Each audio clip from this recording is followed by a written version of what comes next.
प्रधानमंत्री मोदी ने हाल ही में कानपुर मेट्रो का लोकार्पण किया, लेकिन यहां मेट्रो की शुरुआत के साथ ही सपा और भाजपा के बीच क्रेडिट लेने की होड़ मची है। सपा का कहना है कि चुनाव के समय हर कोई श्रेय लेना चाहता है, लेकिन मेट्रो की आधारशिला सपा सरकार ने रखी थी। वहीं भाजपा का कहना है कि अखिलेश ने तब सिर्फ चुनावी शिलान्यास किया था।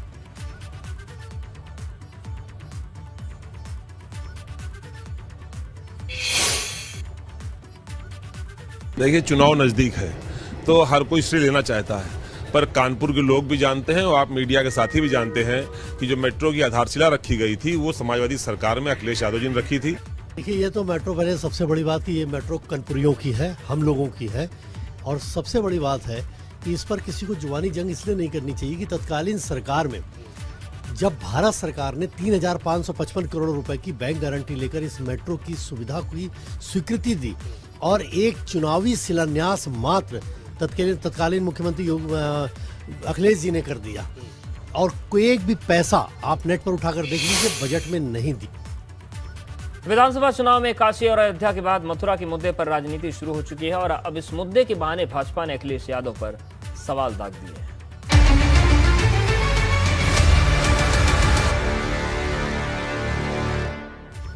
मुख्यमंत्री योगी आदित्यनाथ के अयोध्या और काशी के पुनरुद्धार के बाद श्री कृष्ण की नगरी मथुरा के कायाकल्प की घोषणा करने के बाद अब इस मुद्दे पर राजनीति गरमाने लगी है। भाजपा के राज्यसभा सांसद हरनाथ सिंह यादव ने सीएम योगी को मथुरा का मुद्दा उठाने पर बधाई देते हुए सीधे समाजवादी पार्टी के अध्यक्ष अखिलेश यादव पर हमला बोल दिया।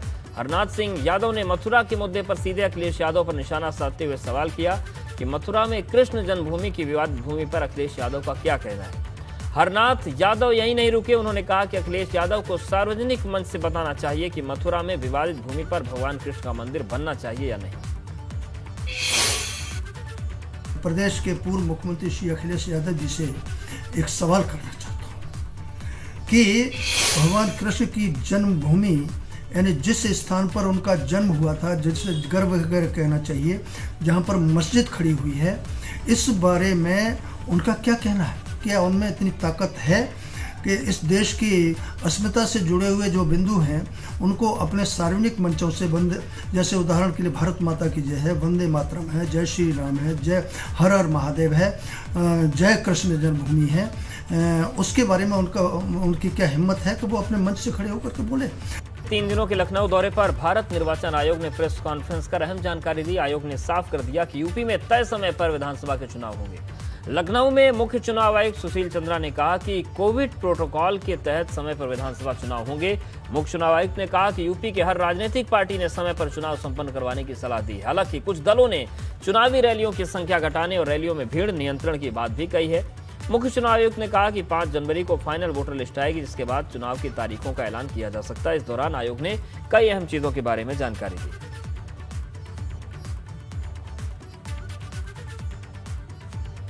जो राजनीतिक दलों ने जो विभिन्न बिंदु उठाए गए थे उसके बारे में बताना चाहूँगा कि सभी राजनीतिक दलों के प्रतिनिधियों ने ये हम लोगों को बताया कि कोविड प्रोटोकॉल का पालन करते हुए समय पर चुनाव होने चाहिए। तो सबसे प्रथम सभी दलों ने without any difference of opinion सभी ने कहा कि कोविड को ध्यान में रखते हुए समय पर चुनाव कराए जाए।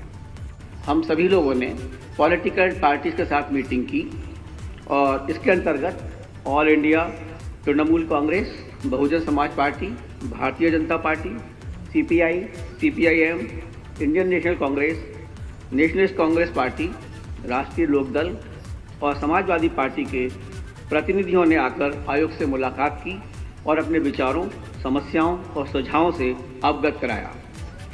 आयोग ने उनके द्वारा बताए गए बिंदुओं का संज्ञान लिया